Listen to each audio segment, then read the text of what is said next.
बोलो। श्याम रामचंद्र की जय। आप दातार दातार सबदम लोक भी राम श्री राम भ्यो भ्यो नमस्वाय। राम भद्र रामचंद्र रामचंद्र मान से रघुनाथ नाथ सीतापते नमा नीलम्बुज कोमलंग सीतासम नमामि राम रघुवंश नम। श्याम रामचंद्र की जय। कहा है कि जब हम भक्ति निष्काम भाव से करते हैं और ईश्वर को अपने हृदय में जोड़ लेते हैं तो हमारी भक्ति में जो है मोक्ष प्राप्ति होती है और जिसे कोई भी किसी प्रकार से हटा नहीं सकता।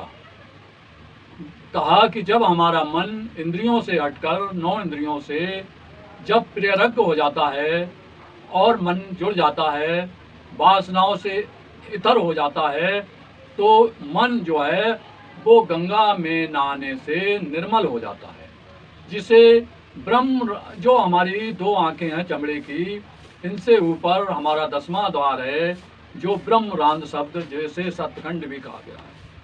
सतखंड शब्द क्यों आता है कि हमारी आत्मा जो परमात्मा उसके अंदर विराजमान है और जिसका मन निर्मल है।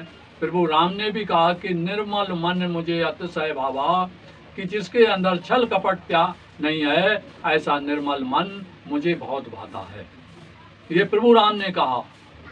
तो उदाहरण आता है कि एकादशी व्रत जो है वो जो प्रभु का व्रत कहलाता है विष्णु का, तो एक बार का उदाहरण आता है कि हम नाम के राजा थे जो विष्णु भक्ति करते थे, बड़ी अटिल उनकी प्रतिज्ञा थी, अटिल उनका नियम था। तो उनके यहाँ दुर्वासा मुनि आए। दुर्वासा मुनि आए, उस दिन उन्होंने व्रत रखा था एकादशी का। तो वो कहने लगे कि मैं 3000 शिष्यों के साथ, जो काफी शिष्य हैं उनके साथ स्नान जा रहा हूँ, स्नान करके शाम को आऊँगा तब भोजन करूँगा। तो राजा ने दिन भर जब व्रत रहे, सूर्य छिप चुके थे, रात होने को थी, तो दुर्वासा मुनि का पता नहीं था, आए नहीं। तो ये ख्याल राजा को हो रहा था, क्योंकि व्रत की प्रतिज्ञा होती है कि सूर्य डूबने के कुछ प्रांत ही व्रत तोड़ दिया जाए। तो राजा को, ऋषि को बड़ी कष्ट होने लगा, दुख हुआ कि ये मेरा व्रत खंडित हो जाएगा, जिसकी मैं काफ़ी समय से प्रभु की भक्ति में लगा हूँ, एकादशी व्रत कर रहा हूँ। मुन अभी आए नहीं है महात्मा जी, और उनको मैं भोग करा देता, भोजन खिला देता, उसके बाद मैं व्रत तोड़ता। तो जब उसने वहाँ राजसभा में बैठे हुए जो ब्राह्मण थे उनसे सलाह ली, उन्होंने बताया ब्राह्मणों को भोजन करा दो तो संतों का भोजन हो जाएगा, बाद में करा देना। तो ब्राह्मणों का भोजन करा के उनने व्रत तोड़ दिया। बाद में जब दुर्वासा मुनि आए, उन्होंने देखा राजा ने तो भोजन कर लिया है, दुर्वासा मुनि को बड़ा क्रोध हुआ। तो कहा है कि भक्त की जो भक्ति होती है निष्काम भाव से होती है, ईश्वर में जुड़ जाता है। और उधर दुर्वासा मुनि थे, प्रभावी संत थे।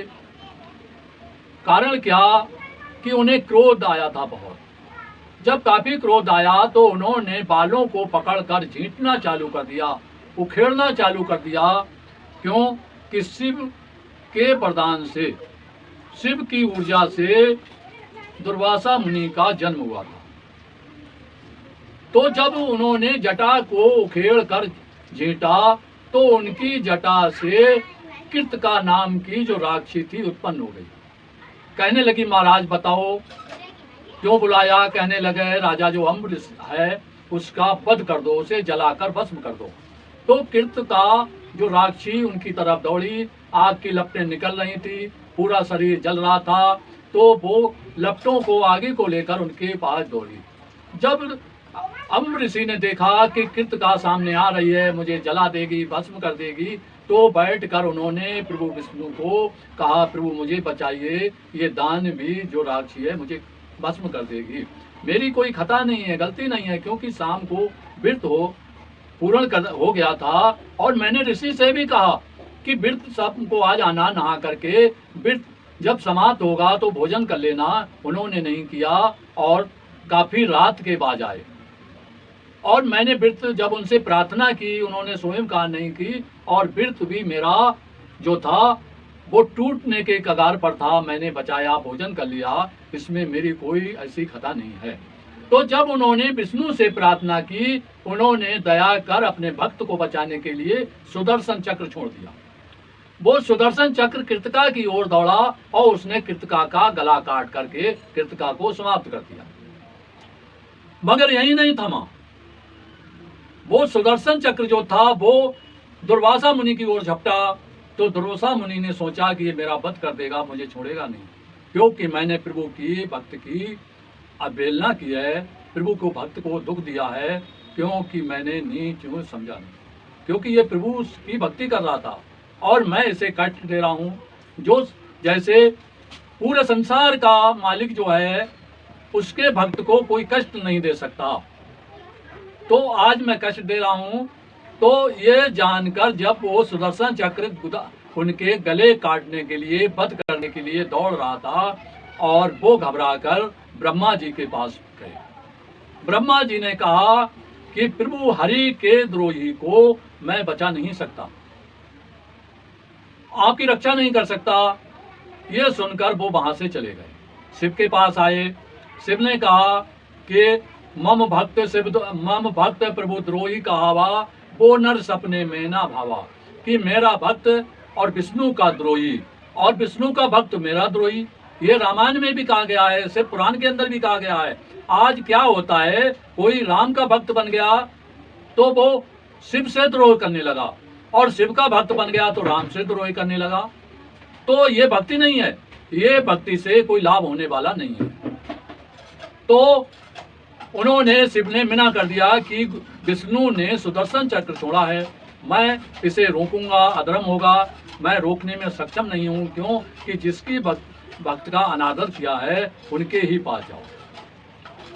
शिव के कहने से दुर्वासा मुनि जो थे वो क्षीर सागर के लिए गए और उन्होंने विष्णु हरि से प्रार्थना की कि महाराज मुझे आप बचा लें, मेरी कोई कमी नहीं है, गलती नहीं है, थोड़ी सी गलती हो गई है। तो उन्होंने जब प्रार्थना की तो श्री नारायण बोले, कहने लगे कि मैं नहीं बचा सकता, क्योंकि तुमने तो अनादर भक्त का किया है। मैं अगर अपनी तरफ से सुदर्शन चक्र को रोकूंगा, तुम्हारे वध होने से रोकूंगा, तो एक अनर्थ होगा, भक्त की प्रतिज्ञा खत्म होगी, भक्त की मान मर्यादा घटेगी। मैं इसमें हस्तक्षेप नहीं कर सकता। जिस भक्त को तुमने दुख दिया है, जिस भक्त को तुमने वध करने की विचार किया था, उस भक्त के ही जाकर जाओ और उससे जैसे हो वैसे अपना काम बनाओ, मैं तुम्हें नहीं माफ कर सकता। तो जब दुर्वासा मुनि अम्ब के पास गए, राजा अम्ब के पास, तो उन्होंने बहुत प्रार्थना की। तो कहा कि जो भक्त होते हैं उनका हृदय बड़ा कोमल होता है, क्रोध काम लोभ लालच अहंकार सारी वस्तु वो अंदर से निकाल देते हैं। तो उन्होंने जब भी दुर्वासा जी को देखा, तरह तरह करते देखा, तो उन्होंने उन्हें क्षमा कर दिया। कहने लगे आज से ये खता मत करना, किसी प्रभु भक्तों को अहंकार बस परेशान मत करना। तो कहा रामायण में भी संत तुलसीदास जी ने एक चौपाई लिखी है कि भक्ति सतन तीर्थ सकल सुख खानी, बिन सत्संग न पावे प्राणी। बोलो श्याम रामचंद्र की जय, उमापति महादेव की जय।